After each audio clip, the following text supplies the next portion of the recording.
కంగారు పడకండి, నేను ఈ వీధి పోస్ట్ మ్యాన్ని. అయితే నా చుట్టూ తిరగడం ఎందుకు? నేనేమైనా పోస్ట్ డబ్బా అనుకున్నావా? నాకు సైకిల్ ఎక్కడే కానీ దిగటం రాదండి. ఏదైనా మోపు కోసం ఎత్తుకుతున్నాను. అయ్యో పాపం, నా భుజం మీద చెయ్యేసి థ్యాంక్స్ అండి. మావారు అంతే, సైకిల్ దిగడమే గానీ ఎక్కడం రాదు. రోజు నేను ఎక్కించాల్సిందే. ఏమిటి ఇది? ఎవరితరు? నా బదులు వీడిని తెచ్చుకున్నావు కొంప తీసి. ఈ టపాంగుతి ఈ వీధికి పోస్ట్ మ్యాన్. ఏమయ్యా, నాకేదైనా ఉత్తరం ఉందా? అవునండి. మరి మాకు పేరు పి హనుమంతరావు. లేదండి. ఏమండి ఏమండి, ఇవాళ మాకు ఉత్తరం రాలేదట. మీ ఉత్తరం ఒకసారి ఇస్తారా? చదువుకుని ఇచ్చేస్తాను. ఏమిటి, ఉత్తరం చదివిస్తావా? మా తల్లి ఉత్తరం చదివిస్తుందట. ఇంకా నయం, సిగరెట్ కాల్చిస్తాను. పోనీ అదేనా ఇవ్వండి, మా వారు కాల్చి ఇచ్చేస్తారు. నా తల్లి. బాబు సెలం బాబు గారు, అన్యాయం జరిగిపోయిందండి బాబు. ఏం జరిగింది? పురుషోత్తం గారి బట్టల కొట్లో మొన్న సీర కొన్నానండి. నిన్న కట్టుకున్నానండి. ఇవాళ తడిపానండి. సీర ఇలా సిరిగిపోయిందండి. ఈ సీర తీసుకుని డబ్బిచ్చేయమంటే ఇవ్వనంటున్నాడండి. పోనీ ఈ సీర తీసేసుకుని ఇంకో సీర ఇమ్మంటే అది కుదరదంటున్నాడండి. అయినా నీ డబ్బు నా డబ్బు అనే చండాల బుద్ధి నీకు ఎక్కడి నుంచి వచ్చిందిరా? నీ దగ్గర నుంచే.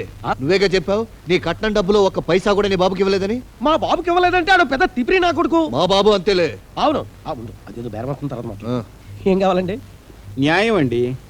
ఏం లేదు, ఈవిడి గారు మనం ఈ కొట్లో చీర కొన్నారు.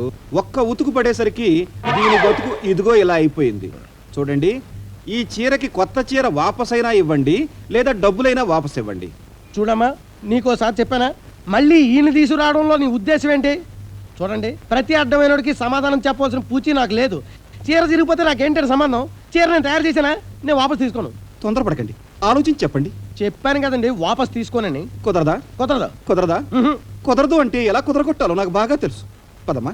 ఓహో, బెదిరిస్తున్నావా? ఎల్లెళ్ళు. ఎలాంటి వాళ్ళని ఎంతమందిని చూసాం.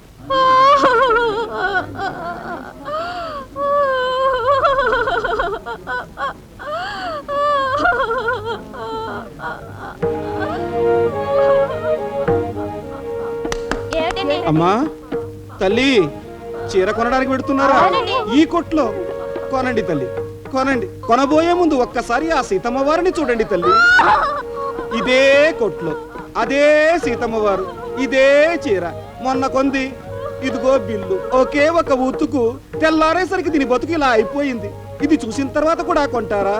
అమ్మో, ఈ కొట్లో మేం కొనం బాబు. గోయిందో గోయిందా. పెద్ద బేరం పోయింది. అమ్మా తల్లి, ఇటు దయచేయండి. చీర కొనడానికి పెడుతున్నారా అమ్మా? ఈ కొట్లోనేనా? మీ ఆయనతో చెప్పొచ్చారా? ఏం లేదు, పాపం ఆ మహాతల్లి మొగుడుతో చెప్పకుండా ఈ కొట్లోనే ఈ చీర కొంది. ఒకే ఉతుకు, దాని బతుకు ఇలాగైంది, ఆవిడ బతుకు అలాగైంది. మరి మీ బతుకులు ఏమవుతాయో తల్లో. గోయిందో గోయిందా. రెండో బేరం కూడా పోయింది. ఇలా అయితే షాప్కి ఎవరు రారు, దివాలా తీయాల్సిందే. ఆ చీర మార్చి ఇచ్చేచ్చుగా. ఇచ్చేద్దాం. ఈ డబ్బా షాపులో చీరలు ఆడపడుతున్నారు. మీరు ఈ పద్ధతిలో దెబ్బ కొడతారని తెలియక చీర వాపస్ ఇవ్వనాను. పొరపాటు అయిపోయింది. వేరే చీర ఇస్తాను, ఈ చీర ఇచ్చేయండి. అది ఈ టైప్. అవునండి. అమ్మే, అది వేరే టైప్ అండి. ఈ బుద్ధి ముందే ఉండుంటే 2 బేరాలు పోయిండే కాదు కదా. అవునండి. జాంగ్రీ, ఇంకెప్పుడు ఇలాంటి బుద్ధి తక్కువ పనులు చేయకు. అమ్మా అయ్యా, సీతమ్మ తల్లి రా, వాడు వేరే చేరిస్తానంటున్నాడు, అది తీసుకెళ్ళు. అలాగేనండి బాబు. ఇక్కడే ఉతికి తీసుకెళ్ళు. అలాగే. మీనాక్షమ్మా, రండి గారు, కూర్చోండి. ఏమిటి జాంగ్రీ ఎక్కడ? పక్కింటి అయిన సినిమా తీసుకెళ్తున్నారు, తీసుకెళ్ళమన్నాను. పని తోటలే. ఏం లేదమ్మా, టీవీలోను తెలుగు మహిళా తెలగపిండి ఒడియాలు, గృహలక్ష్మి గోంగూర పచ్చడి అని వంట వార్పుల మీద కొత్తగా కార్యక్రమాలు పెట్టాలని టీవీ డైరెక్టర్ నా ఫ్రెండ్లే. గురు, నీకు తెలిసిన మహావంట మహిళ ఎవరైనా ఉన్నారా అని అడిగాడు. ఎవరన్నా ఉన్నారా? ఎవరో ఎందుకనే గారు, నేనున్నానుగా. మా ఇంట్లో టీవీ ఉన్న దగ్గర నుంచి నేను టీవీలో కనిపించాలని నాకు చాలా ఆశగా ఉంది. అలా చూస్తున్నారేంటనే గారు? ఏం లేదు, మన సినిమా స్కోప్ సైజ్ కదా, టీవీలో పడుతుందా లేదా అని. పర్వాలేదులేమ్మా, వాడు ఎడ్జిట్ చేసుకుంటాడులే. కాకపోతే టీవీ ప్రేక్షకులకి తత్తర్ లేకుండా చెప్పాలి, అది నీ వల్ల అవుతుందా అని. ఎందుకు అవుతానే గారు? అవుతుందా? ఓ పని చేద్దాం, ఓ రిహార్సల్ చూద్దాం. ఇదిగో ఇది టీవీ మైక్ అనుకో, ఇది మైక్ అనుకో, నేను ఇంటర్వ్యూ చేస్తాను. ఇది టీవీ కెమెరా. మీనాక్షమ్మ గారు నమస్కారం. నమస్కారం. మీకు గుత్తొంకాయ కూర వండడం తెలుసా?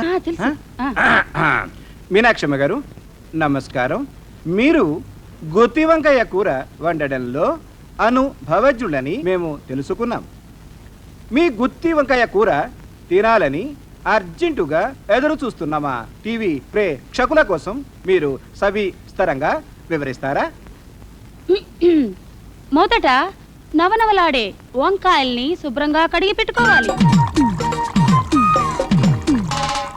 వాటిలో మసాలా పెట్టుకోవడానికి వీలుగా నిలువుగా కోసి పెట్టుకోవాలి.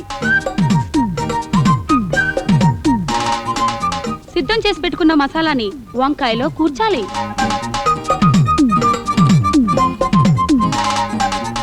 మూకిడిలో నూనె పోసి అందులో వంకాయలు వేసి వేపాలి.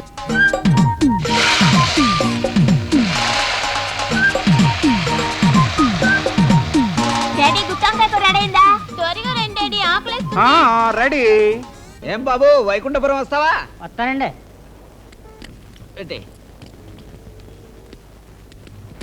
ఎంత ఇవ్వమంటావయ్యా?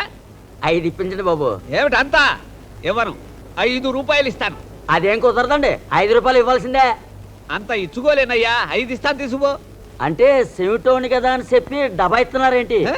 నాకు చెవుడుందని నీకు అర్థమైపోయిందా? నువ్వు అరిచికి పెట్టిన 5 కంటే పైసా కూడా ఎక్కువ ఇవ్వను. ఇగో 5 రూపాయల కంటే 1 పైసా తక్కువైనా నేను తీసుకోను బాబు. 5 రూపాయలు ఇస్తాను. 5 ఇయ్యాల్సిందే. 5 ఇస్తాను. 5 ఇయ్యాల్సిందే. రామనాథం, 5 ఇయ్యాల్సిందే. రేయ్ చలం, కులసాగా ఉన్నావా? ఏమిట్రా, ఏమిటి గోల? వీడు 2 సంచులు రిక్షాలో పెట్టినందుకు 5 రూపాయలు ఇస్తానంటే తక్కువని పోటాడుతున్నాడు. అది కాదండి, ఇంత సామాను మోసుకొచ్చి 5 రూపాయలు ఇమ్మంటే కుదరదంటున్నాడండి.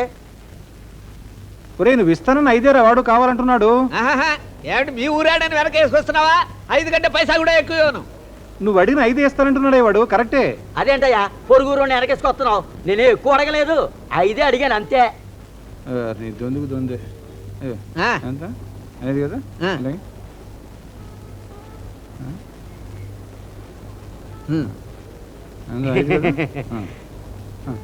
చూసారా బాబు, తమరు చెప్పబట్టి ఇప్పుడు ఇచ్చాడు. ఓకేనా? నువ్వు ఇచ్చావు కాబట్టి నోరు మూసుకుపోయాడు. అరగంట నుంచి ప్రాణాలు తోడేస్తున్నాడు రా. సరే, ఏమిటిలా వచ్చావు? ఏమిటి ముందు మాట్లాడుకోలేదురా, అందుకనే వాడుకో. ఏమిటిలా వచ్చావు విశేషం? ఏంటి, నెక్లెస్ పోయిందా? అవును సార్, మీకు 50,000 తెచ్చివ్వాలని ఎంతో ప్రయత్నం చేశాను సార్. ప్రావిడెంట్ ఫండ్లోని 10,000 వచ్చింది.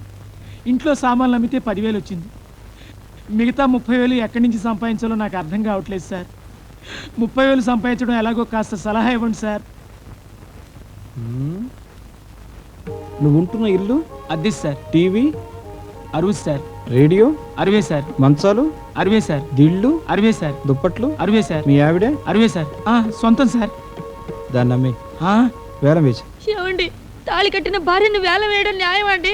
ఏ, నా పరువు ప్రతిష్టలు నువ్వు బజార్లో వేయడం న్యాయమా? ఏమండి, వద్దండి, భార్యను వేల వేయడం లోకల్లో ఎక్కడ లేదండి. ఎందుకు లేదండి? హరిశ్చంద్రుడు చంద్రమతిని వేలం వేయలేదు, అలాగే నిన్ను వేలం వేస్తున్నాను. దేవుడి పాట 20,000. 20,000. 21,000. తెల్లగడ్డ పైన పాట, తెల్లగడ్డ పైన పాట 21,000. 21,000. నా పాట 22,000. బట్టతల ఆయన పాట 22,000. 22,000. ఒకటోసారి 32,000 నా పాట 32,000. పోస్ట్ మ్యాన్ గారి పాట 32,000. ఒకటోసారి, రెండోసారి, మూడోసారి పాట కొట్టేశాం. ఏమండి పోస్ట్ మ్యాన్ గారు, 32,000 నాకు ఇచ్చేసి మా ఆవిడని తీసుకుపండి. ఏమండి, ఈ బండ మీద నన్ను లాక్కెళ్తున్నాడండి.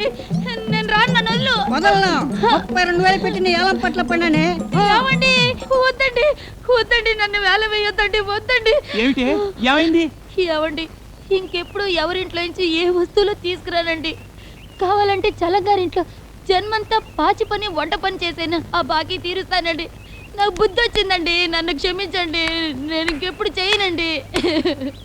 నీకు బుద్ధి రావడం కోసమే ఆ నెక్లెస్ ఖరీదు 50,000 అని చెప్పాను. దాని ఖరీదు 200. అది బంగారం కాదు, చిలకలపూడి సరుకు. నిజంగానా? అవును జాంగ్రీసు. చూడు మేడం జాంగ్రీ, ఎరువు సొమ్ము కాకినాడ కాజాలంటిది. దాన్ని ఎలా తీసుకున్నామో అలాగే నోట్లో వేసుకుని గబుక్కుని మింగేయాలి. విరవాలని చూసావనుకో గుడ్డలు ఖరాబ్ అయిపోతాయి. ఎరువు సొమ్ము కూడా అలాంటిదే. ఇక మీదట బుద్ధిగా ఉంది. సార్, పెళ్ళైనప్పటి నుంచి నేను చేయలేని పని ఒక్క డైలాగ్తో చేశారు సార్.